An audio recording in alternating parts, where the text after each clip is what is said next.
Game 1 of Summer League for the New York Knicks is in the books, and we're going to react to it on today's video as they did lose to the Charlotte Hornets 94-90, but we have to speak about how Tyler Kolek played, the point guard battle with Rokas Jokubaitis, the rookie Pacome Dadiet, and Ariel Huck-Porty. A lot to get into, but first, I want to hear from you in the comments section. What player impressed you the most in the first Summer League game for the New York Knicks? There was a lot of standouts. Let me know your thoughts in the comment section.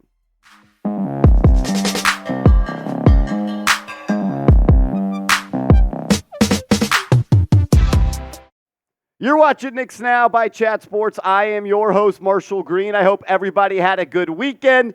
The Summer League is on. It is going to continue to roll on as the New York Knicks' next game will be against the Brooklyn Nets on July 16th. That'll be a fun one to watch. This one, though, I thought there was a lot to take away from it. Well, it was really just good to see the New York Knicks playing basketball again, but we got an up-close and personal look at some of the rookies and players in their second year that should have made a leap over the last couple of months. Let's talk about it. Tyler Kolek, the second-round pick, former Big East Player of the Year, the point guard out of Marquette. He's the real deal, and there was a lot of people on Twitter like, we can't overreact to Game 1 of Summer League. It's just Summer League. And I 100% agree with that.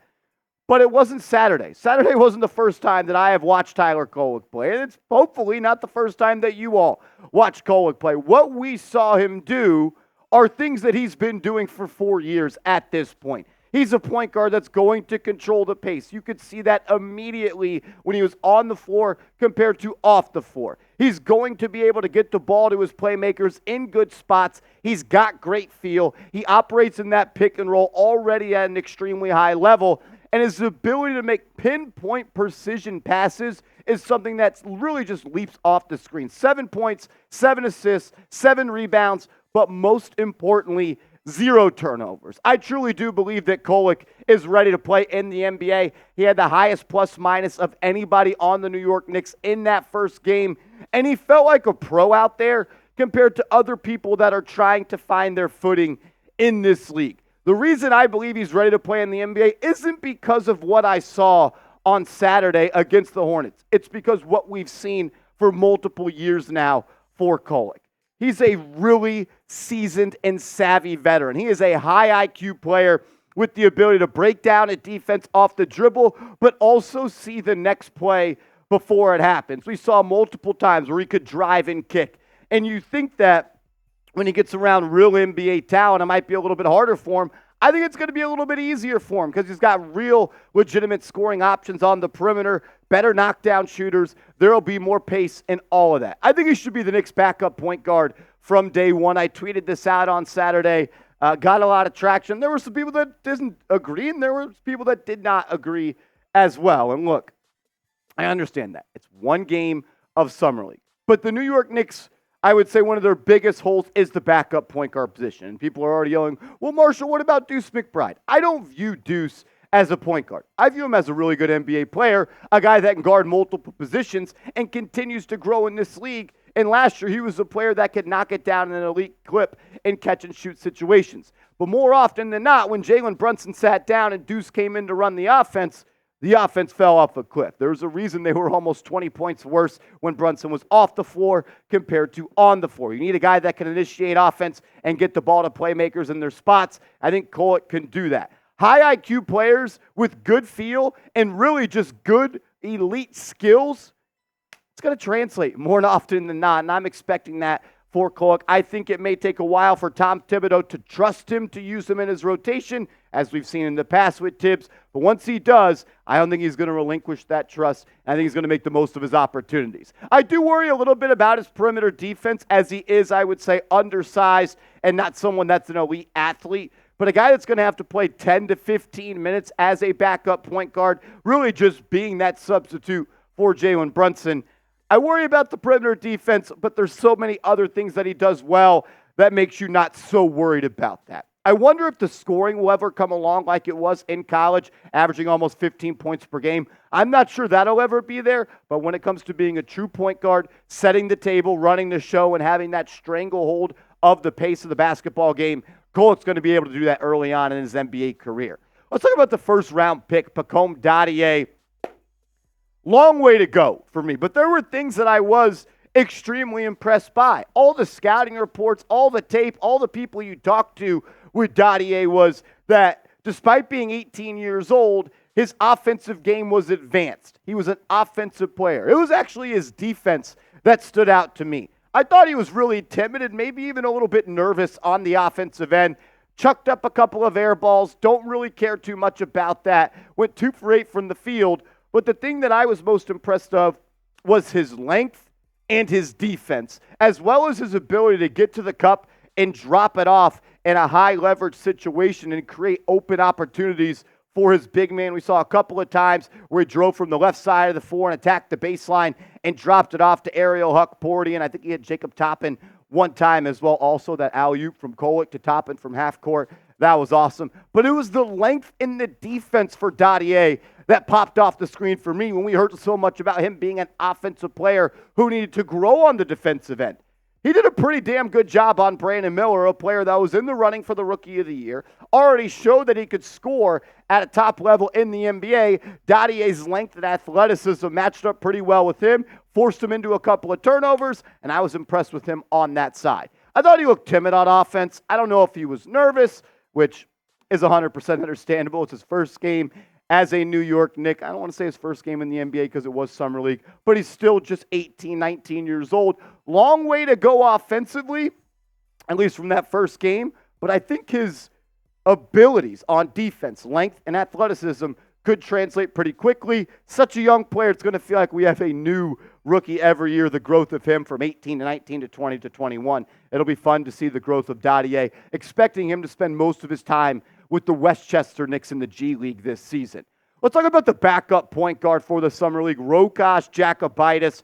There was a lot of talk of, is he going to come play Summer League? Is he going to make the roster? Is he going to join the New York Knicks this fall? Well, this tweet came out over the weekend prior to the game being tipped off on Saturday, and it was a report that Rokas is close to returning to Zalgiris, I believe is how you say it, after 3 years in Barcelona, which kind of hinted to me, and as I talked to some people, that he may not be coming over to the NBA this season. And to be honest with you, I'm kind of over the Rokas Jokubaitis experiment. I think Kolek's already a better player, and I think he does what the Knicks need out of that backup point guard. I know you spent a top 40 pick on him in that 2021 NBA draft, but I'm just not sure it's ever going to happen. He displayed some skill. He's a really good player when it comes to getting downhill. His start-stop ability, the herky-jerky style that he plays with, I think can be successful in the NBA with more space and with the actual NBA talent around him. But is he ever going to come over? Is he ever going to play for this team?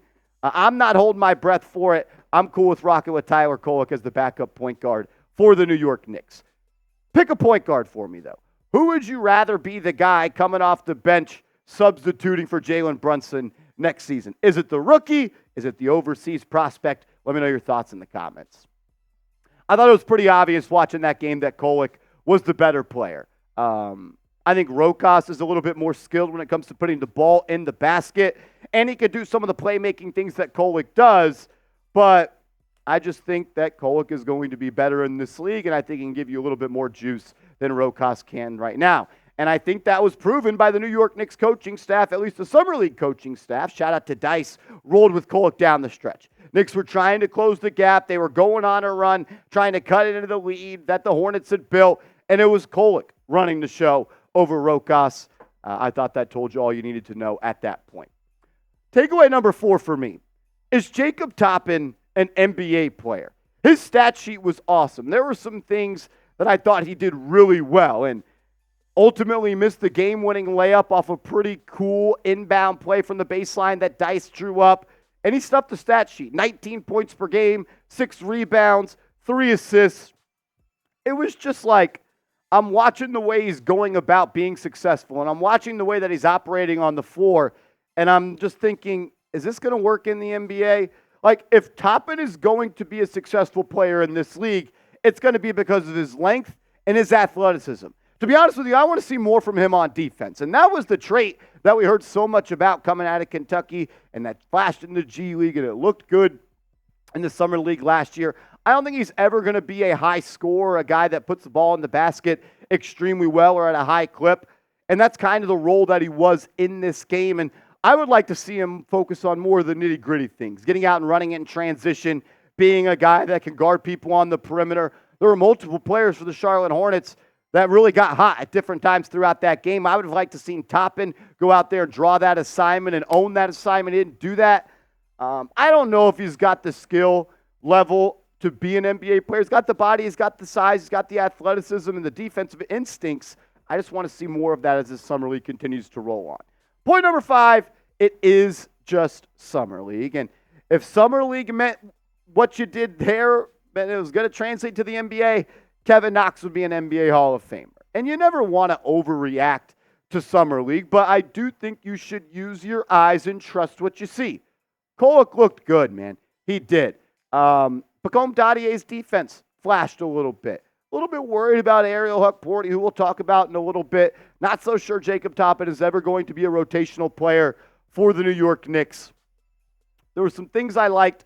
I understand why Dwayne Washington is on this team, but it felt like he was just taking away opportunities from everybody else. Let's just roll through the stats for everybody else in this game. Another rookie the Knicks selected with the 58th pick, Ariel Huck-Porty. A lot of hype about him. Will he be a guy the Knicks depend on as a backup center with just Jericho Sims and Mitchell Robinson on the roster? You could see he likes to go to that left-handed push shot around the rim. He's got touch. Couldn't get it to fall early on in the game. I thought he grew more confident and really just confident and in control as the game rolled on. But I'm not sure he's ready to play in the NBA. He was the last pick of the NBA draft. Again, I don't have expectations for second-round picks in the rookie year, but we'll see what he could do. Dwayne Washington was the guy that really got the Knicks back in the game. He caught fire from downtown, ended up going 4 from 8 there. The ball was in his hands a lot, and I get it. He's probably the most accomplished and skilled player on the roster right now, but it's summer league. I want to see the young guys do it. Dwayne Washington, I think we know, is most likely never going to be a part of the big league Knicks in any big fashion. I was impressed with the backup big man, Dimitrov. Not even going to try to pronounce his last name, but he was big. He protected the rim. He attacked the glass, 7 boards. I thought he had a nice couple of acrobatic finishes around the rim. And as a developmental prospect goes, I want to continue to see him work on his game and continue to see him evolve and learn under this Knicks coaching staff. Not sure if he's ever going to be an NBA player, but he's got the size, and I thought he had the defensive instincts to really maybe be that player one day. And it was the nice soft touch finishes around the rim that I really liked from Dimitro, on Saturday. Biggest takeaway overall, though, Tyler Kolek was the best player on the floor. I think he's going to contribute to the New York Knicks big league team early on. And I think by the end of his rookie season, he is going to be a fan favorite for the Garden Faithful. Plays the game the right way, plays hard, has a chip on his shoulder, plays for his teammates, get others involved. And he just got a nice little razzle-dazzle to his game that any true hooper knows is going to appreciate it and really respect what he does for this team. Make sure you are following me over on social media. I'm on Twitter. I'm on Instagram @MarshallGreen_. Hit me up over there, and let's go Knicks.